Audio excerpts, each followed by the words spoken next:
Ladies and gentlemen, welcome back to another episode of The Other Truth. Back with us is Glenn Diesen. I am on vacation, so I am not in my office with the usual setup, so there may be some sound issues. If, by the way, my voice sounds really odd, I'm fighting with YouTube to keep the language as English instead of it auto delete. It started auto defaulting to Russian and doing AI translation of English to English. So no, I do not create AI content. We're all real people. Just because the voices don't fit anymore, it's probably the settings have gone screwed again. Uh, I've had people in the last couple of interviews, this is all AI. I was like, this is not AI. And then somebody wrote out, the voice is horrible. Like I'm listening to it, it's like that's normal. And then once the checking's like, oh, okay, son of a biscuit eater. Glenn, welcome back. Um, so let me ask you this. Okay, Ukraine is escalating. Well, okay, NATO EU is escalating. Hits on civilian, absolutely civilian infrastructure. No fear in Europe at all. The leadership that sooner or later that the rich who are now being hit in Russia are going to demand strikes back on European corporate assets. Well, it's hard to say. There's no discussion at all. I think if every now and then you hear some comments, some cautious voice coming along saying, "Well, you know, where is this actually going? What risks are there? Is there a different path which might be wiser?" They're very quickly cut down in size, and you would, suggest that, well, if you question any of the NATO policies, then you are essentially, doing carrying water for Putin. This is kind of the argument. So no, there's no discussion at all, and it's quite troubling to be honest, because the political elites have become very, very hawkish, and again, the language they use, the lack of any common sense or the need to explain their position, their willingness to accommodate any dissenting views. I mean, it was not like this during the Cold War. During the Cold War, we could listen to what Moscow was saying. We had proper discussions, debate. We had, discussions. Okay, with what extent do we do deterrence? What extent do we do reassurance? What is actually Moscow worried about?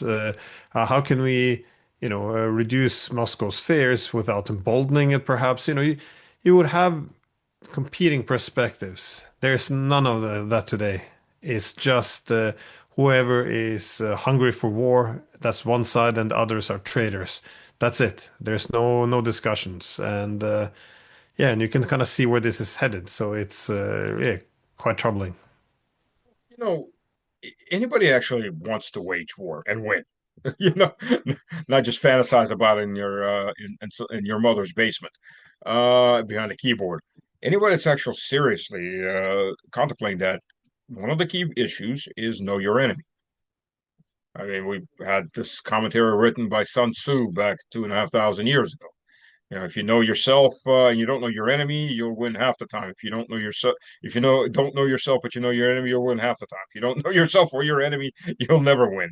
I mean, wouldn't one of the concepts would have to be to actually understand the actual structure, mental state, desires of your opponent versus what now? Oh, and we froze up. Glenn? Yep, yep, we froze up.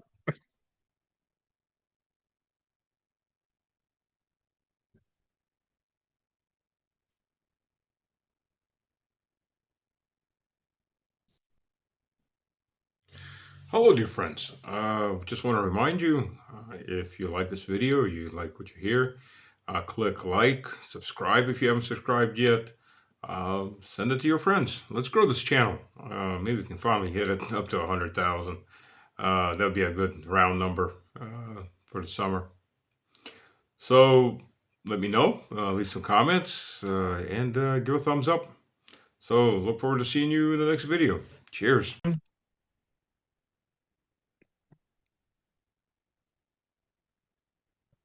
Glenn. Okay, Yes. we're back. Yeah.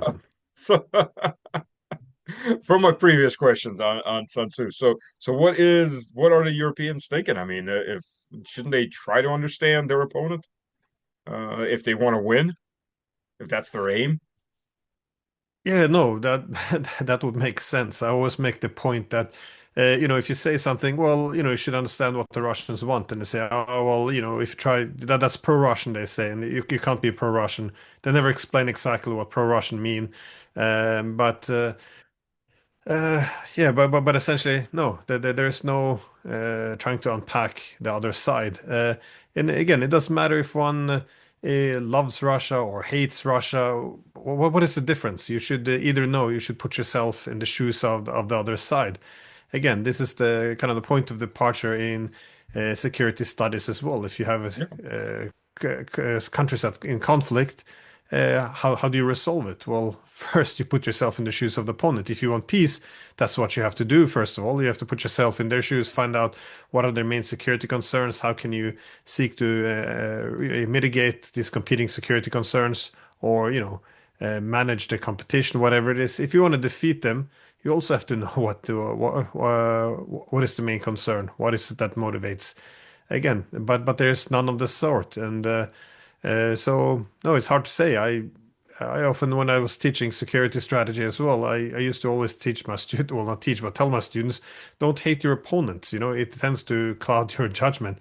If everything that your opponent does is because they're evil, they have bad intentions, if you can't formulate a reasonable argument for why the opponent does what it does, if it hurts you so much, then it's yeah, you're not capable of analyzing anything. I mean, even Alexei Arestovich made this point. His former advisor to Zelensky said, if you have been propagandized, a good indication is if you can formulate the position of your opponent. If you're unable to do so, if you know it but you can't make yourself say it out loud, or you don't know, then you've been propagandized, and I think that's a very reasonable position to make, and that's essentially all of society now.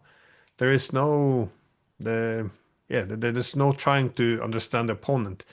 I remember I once made the point that understanding is different from justifying, because for some reason this was a controversial statement. But in this country, a former defense minister, when Russia went into Ukraine, she said this is not under the time for understanding, it's the time for condemnation. So this is kind of the mentality. Understanding your opponent is immoral, and but again, not to go too far with this, but I think that's at the heart of the Europeans' problem. When Russia went into Ukraine, every journalist, every politician, they all had to unify under the same mantra. This was unprovoked. Now, this is so very powerful narrative, because if you say it's unprovoked, that is everything that Russia does is just military opportunism. Putin woke up one day, wanted more territory. Now, if this is the case, if it's unprovoked, Russia wants to restore the Soviet Union or whatever nonsense they're saying, then the best thing is don't do negotiations or diplomacy, because this is to reward your opponent. What you want to do is elevate the costs, so make sure that they're higher than the benefits. So send weapons, don't talk. And this is the mentality. And if you recognize that the opponent has certain security concerns, then you would look at it very differently. If the opponent sees this as an existential threat and you're elevating, escalating all the time, you're making a mistake, because I keep making the point. You really don't want to. The idea that you can bleed out the Russian economy or bleed out its military, we should pray that we're not successful at this, because then if Russia faces an existential threat, it will go with the nukes instead. So, but again, maybe I'm right, maybe I'm wrong, but we will never know, because we don't even have debates anymore. It's just no one should understand the opponent. That's appeasement, and you're making apologies and you're legitimizing war, and essentially you're snuffed out from any public discussions. Not understanding your opponent is that's like walking into a boxing match blindfolding, not even knowing what weight category you're going up against or anything of the sort. Does he have four arms? Does he have five arms? Does he have two arms? Is there two of them? Oh, that's insane. And I mean that's something that goes against every single tenet of politics, diplomacy, business. You don't understand the market, you don't understand your competition. How the hell do you do business? That it's come to that point. That's ludicrous. Well, it's not just Russia. It's all opponents. We are never asked to understand the Iranians either. It's just Iranians. It's just that they're religious fanatics. They hate freedom. They hate women rights. You know, it's same with the Chinese. You don't have to understand them. It's just that they're commies and you know they don't have our freedoms and our values, and they want to undermine our unity and our liberal democracy. This is all there is. And in my opinion, I think a lot of this can be because we didn't talk like this during the Cold War. We assessed our opponent. We had to know who Right. they were, what are their interests, and this is a necessity if you want to understand and try to predict how they will behave, how will they react to what we do. I think this is uh, yeah, a remainder of the unipolar moment because after the Cold War, we essentially had well, I would say an ideology built around the idea of liberal hegemony. That is, we will dominate the world, and will be a force for good. That was NATO. Right. Everyone will benefit from our hegemon, and because we look to elevate liberal democratic values, so our only opponents who will resist Western hegemony would be those who hate our values. And so, if you're recognizing that perhaps countries might have legitimate security concerns about this Western obsession with dominating the world, then it essentially undermines the foundation of the whole ideology of liberal hegemon. That there's no legitimate reasons to fear it. This is a force for good. So I think for this reason, since the 90s, we snuffed out all dissenting voices in terms of who might actually be worried about the West building a hegemon, because this is our entire security strategy. That's what it's built up around.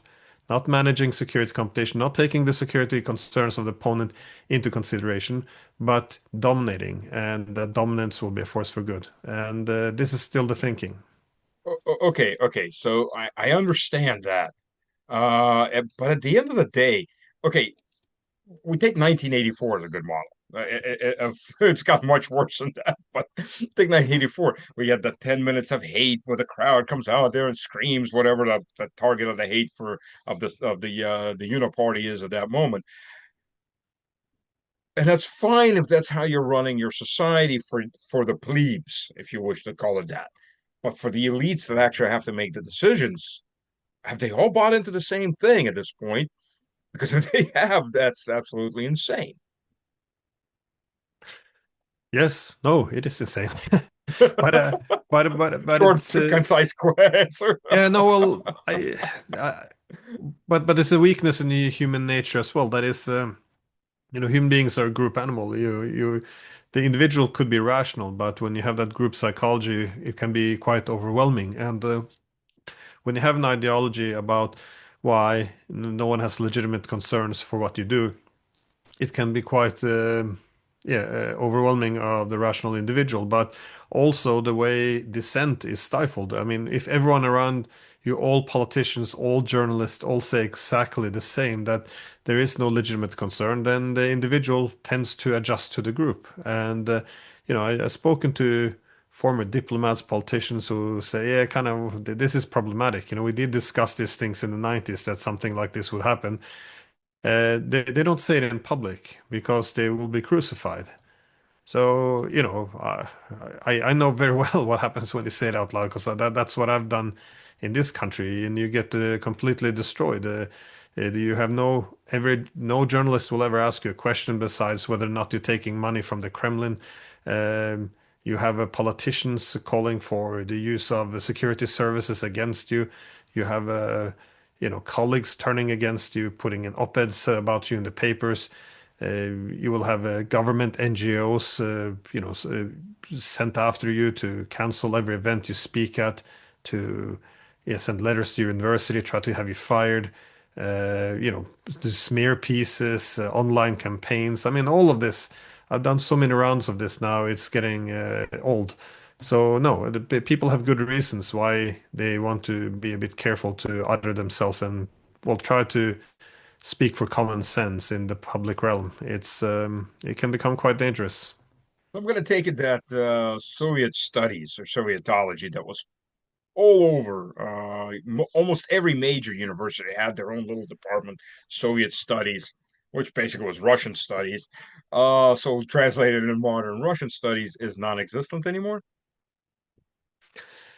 No, and I think that's a good point because during the Cold War you did had a yes you had ideological fanatics on actually both sides, No, yeah, but absolutely. you also had great you also had great scholars. You had good programs studying, learning Russian, all of this. But I think after the Cold War, two things happened. One, Russia wasn't seen as being that important anymore. So, and the main logic, as the defense minister of Bill Clinton said, the main objective became simply to manage Russia's decline. You don't need that much Russian expertise for this. Also, the second was yeah, the idea that you didn't need all this knowledge about the history, complexities of uh, of the Russian views on the world because everything became ideological. And again, this goes back to the liberal hegemon. If you listen to the European politicians, for example, or the Americans for that matter, Hmm. they don't have any expertise in Russia or No, China. no, But they have ideology, and that informs everything. They are, we have liberal democracy that creates peace.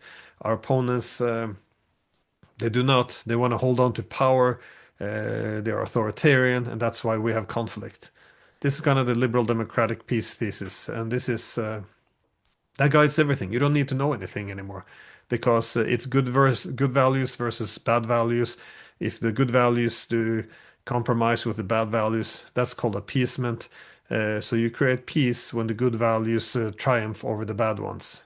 This is it. This is from my perspective the great irony because after the Cold War, the idea was that liberal democracy would be rooted in Western hegemony, would be a way of elevating peace around the world, uh, and it was considered to be a non-zero sum way of enhancing security because right. if your neighbor is democratic, we'll be democratic, we'll all have peace. It sounds like a positive sum game to security, but what it really did was we say that what's it's the internal character of states that dictate its behavior, and the only variable we measure is liberal democracy. And what you then do is you say that well, it's good values versus bad, and there's always a tendency to externalize evil. That is, you only see bad in others, not yourself. So how do you then have peace with when you have conflict? If you recognize there's competing security concerns, then you would have mutual understanding, compromise, diplomacy. If you think it's good values versus bad values, how do you have peace? Well, the other guy, the other side, always have the bad values.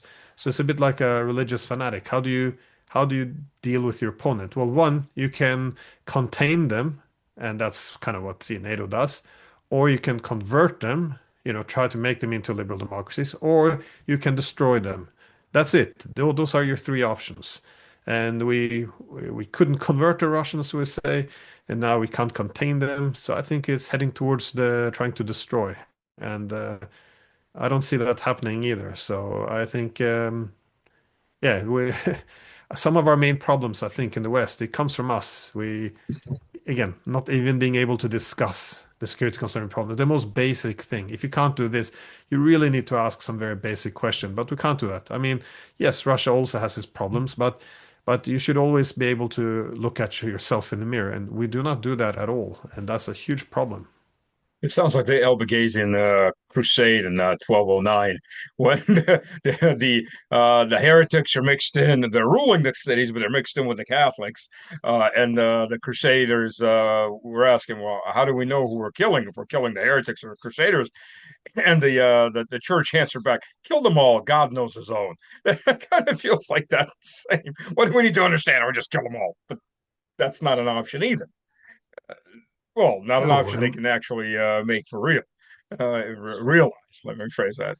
but at the backdrop of all of this, it's not just a very more an ideological fundamentalist view of looking at the world, but it's also how wars are now seen because the Cold War was long gone, and then for Hmm. decades thereafter, what did war mean? War is, we fought against weak, medium-sized countries in faraway True. places.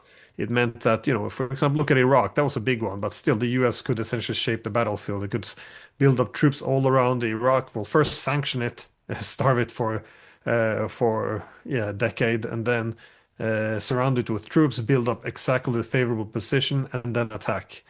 Yep. And this was it. Or do just bombing campaigns every now and then, these bloody nose attacks with implicit, we'll bomb you a little bit. If you try to strike back, we'll bomb you hard. And this is so essentially except the soft bombing we'll do every now and then, unless you want heavy bombing. And then now we enter a new era, that is the return of great power politics, because the hegemon is over. So who do we face now? Russia, Iran, China. And essentially we don't know what to do, because the Russians are fighting back, the Iranians are fighting back, quite spectacularly so as well. The Americans don't know what to do, because they are destroying all their bases in the region. They don't know how to defeat the Iranians, and of course, once, which won't happen, if they're able to defeat the Russians and the Iranians, they're gonna go after China. I mean, it's you can't really make this up, and no one asks the basic questions. If we couldn't make liberal hegemon work in the 90s when all power was concentrated in the West, why is it such a good strategy to try to knock out Russia, Iran, and China in order to restore it now in 2026? It's it's suicidal. But again, we had a whole political class growing up for 30 years around the idea that they would rule the world and it would be for the betterment of mankind. So it's hard to give up on this, you know, this mission. Yeah. I mean, you're right. What do you think? We see this. Well, the Germans are the worst, but not all the Germans. You don't see this at this level. Actually, you barely see any of this insanity on the East Germans. But the West Germans are rabid, foaming at the mouth. I mean, true, 30% of them support the alternative future for Deutschland, but 70% support the Uno Party, the Uno War Party. Uh, why do you think the Germans are the most rabid? I mean, the English are always playing games. We know that. But the Germans, they seem to be absolute true believers, whether they're in the EU government or they're in Berlin. Well, depends when you say Germans, because yeah, the most popular party now is AfD, and that party was established quite kind of recently. I mean, I Oh, think it yeah. was in 2013. And if you listen to the leader saying, the first thing we should do is improve relations against with the Russians, and then we should drop by Kiev and ask Zelensky for all our money back.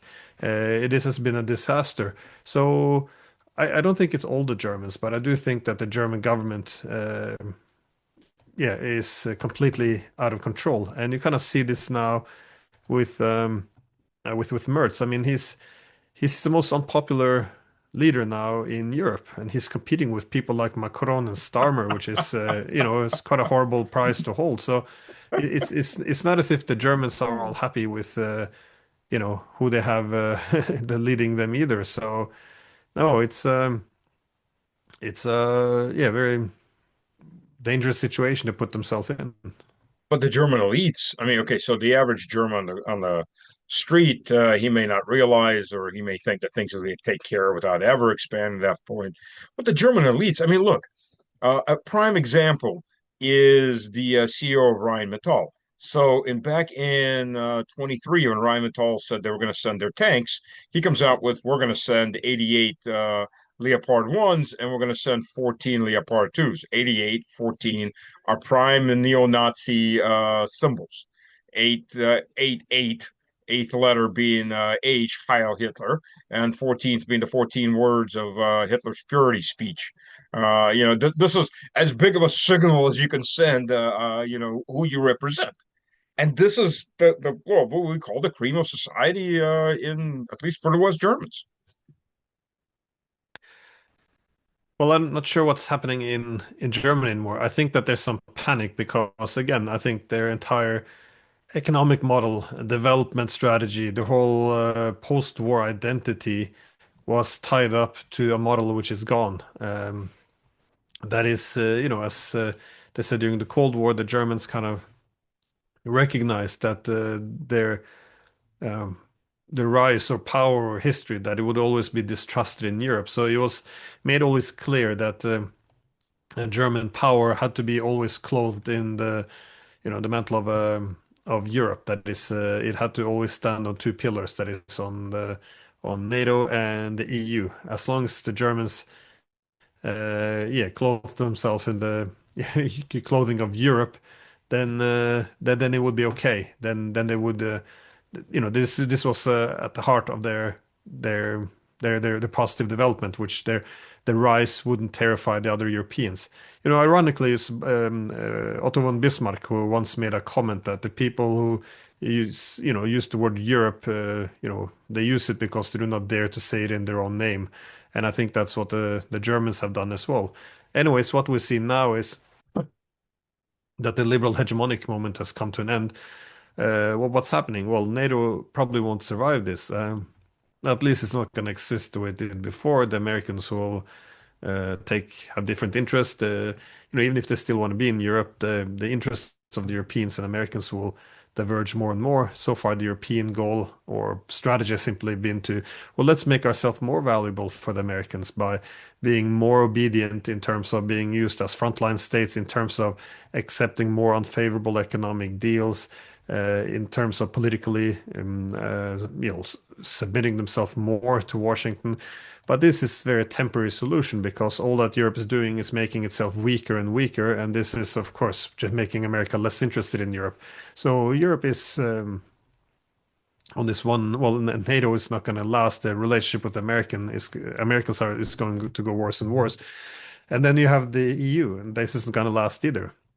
The EU could have had a future as a geoeconomic club that is using collective economic bargaining power Right. for a strengthened position vis-a-vis other large powers. But the EU traded this in for geopolitical EU, which is we don't need economic cooperation. What we need is a common enemy, and this is Russia. Now it happens that this kills off geoeconomic Europe because the Europeans no longer has the access to the cheap energy from Russia. We also don't have the access to the large Russian market. And instead, Europe is now a redivided continent, militarized at war, and it becomes more and more dependent. So no, the EU will begin to fragment, also because the Americans tend to function as a pacifier, and NATO will. So what happens to Germany now? They don't know what to do. Now they're going to become the largest army in Europe. That's their goal. Not every European Wait, is wait, wait, happy wait. about this. Let me one thing to ask you for that. Is that going to be the largest army in Europe by EU standards or larger than Russia?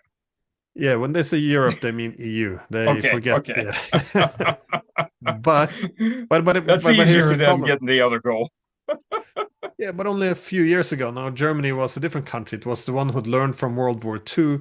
It was going to be more peaceful. At least that was the rhetoric. I don't know. I was in the army when NATO bombed Yugoslavia, so I remember 10 years after unification, the Germans Yeah. bombing another European capital. So I'd never really bought into how, peaceful, how the Germans learned from World War II.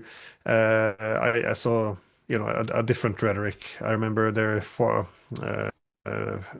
Foreign minister make the point that we had to in Kosovo they had to choose between Auschwitz and what was it Auschwitz and I forgot.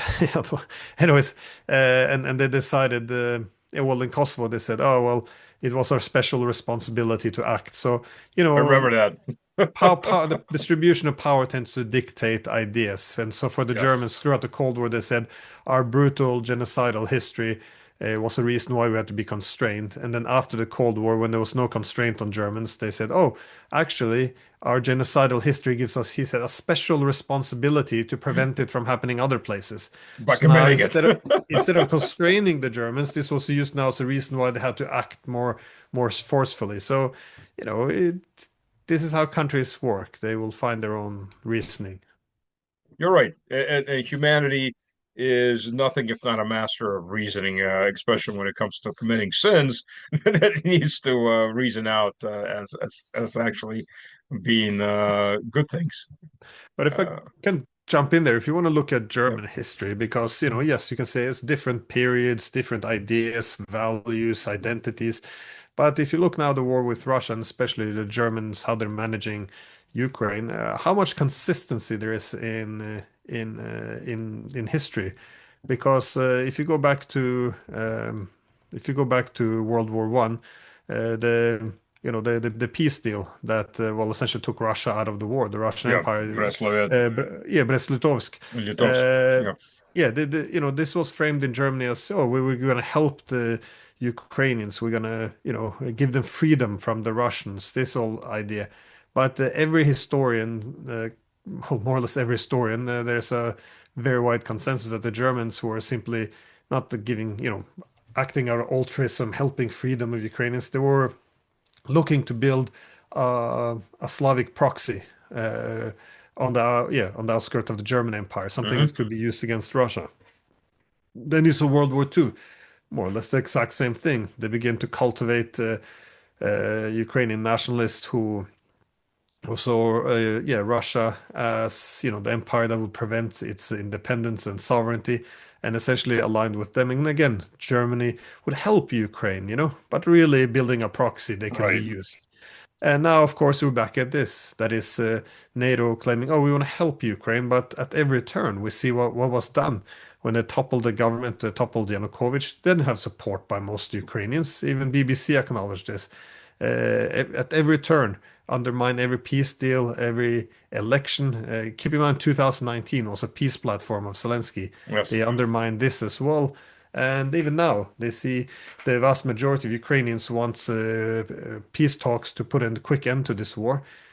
The Europeans won't even talk to Russia. They refuse to pick up the phone. And you can have, the Merz, his German leader, standing and going, "Oh, we're going to help fight we're going to stand with the Ukrainians till the end," and all this nonsense. No, they're building a proxy. It's nothing about to do about helping. There's no empathy here, and no. So there's some very impressive, almost historical continuity. But yeah, here we are. Well, and I've got to end on this, but you're absolutely right. A, B, if you look at it a little bit deeper and historically, first of all, Hitler wasn't building a German empire. He was building the new European order, which basically European Union is just a second version of it. But Hitler didn't come up with all of this. It was actually something that German philosophers were working out back in the 1880s and 1870s as Germany was being unified. Mittel Europa, and its colony should be Eastern Europa. Yeah, no, I agree. No, so it's again, some of the structural issues, the reason why Germany is doing this, I think that's still in play. I mean, this is why always in Europe, if you could have the Germans and the Russians find a way of overcoming this conflict, harmonizing interests, finding some political settlement, that would have to be the foundation uh, of a stable Europe. Uh, but this is also why the maritime empires, be it Britain or their later the United States, always recognized for the same reason. If you want to maintain dominance from the periphery of Europe, that is from Britain or the US, you have to keep these two European giants in conflict. That is, keep Yep. the Germans and the Russians at odds. And they've been very successful at this. And yeah, so again, some historical continuity. I mean, that was the foundation of NATO. That is, keep the Americans in, the Germans down, and the Russians out. What has changed? Nothing. It's the same. Yeah, you beat me to it because I was going to say the only way to do to keep Germany and Russia from fighting is to sink London into the Thames. So Yeah. No. unfortunately, Well, they had these discussions though in Germany ahead of World War II. They were, we had I forgot their names now. A lot of generals and leading military thinkers as well were making the point that, well, the maritime powers essentially want to have um, Germany as a frontline state against the Russians, while they consider whether or not they should join the land powers of Eurasia to balance off the maritime powers. Yeah, sorry, I can't remember the name now, but anyways, it's a thinking that might return one day. Maybe too you're true. late Yeah. because at the moment the Germans appear to be going down the same route, making themselves a frontline state, and it's yeah, no, I think it's gonna end in disaster unless some wiser people come in into power. And we saw this in the Napoleonic Wars because Napoleon's demand of Alexander the First was boycott of England and its ability to trade. And then the liberals around him, it's always the damn liberals who are pro-British. Uh, they got Alexander the First to finally break that treaty, and that you got the Napoleonic Wars coming into Russia. It's always it's the English at the end of the day sitting somewhere on an island screwing things up to get people to fight. Yeah, well, that's the goal. If you can have other fight your wars, Yep, this has always been the way to go. I mean, this is why when the Iranians took power, well, not the Iranians, well, after the Islamic Revolution in 79, did the British and Americans send their troops down there to go fight them? No, to get Iraqis to do it. When it's time yep, to fight the Iraqis, what do? Go fight them yourself? No, initially try to get the Kurds, trying to use the Kurds against Iran as yep, well. If you're going yep. to fight the Russians, you want to use the Ukrainians. If the Ukrainians won't do, then the Europeans make the mistake thinking they're sitting at the table moving the pieces around. But what they don't understand is for the Americans, they are pieces they can use against the Russians. So Yep. Europeans can become the new Ukrainians. And again, if you're going to go after China, you're going to set up a Filipino proxy or something else. This is how imperial wars are fought. And this used to be known, but I guess not so much anymore. Unfortunately, on that bright note, we always leave on such good notes. Yeah. The world is such a happy place. Hopefully, maybe somebody will realize that, or some of these other parties will finally actually grab the power that they need to grab. So, Glenn, I want to thank you. It's getting kind of dark. I'm going to phase out here. Need to find a better place and better lighting. But Glenn, I want to thank you for joining. And let's just hope next time we talk, we can have some more positive things instead of ever deeper rabbit holes that we seem to be going down into. Yeah. Yeah. I miss the times of good news, but hopefully we'll get back there. Good to At see you least a again. little good news. Yes, absolutely. Everybody, cheers. Thank you.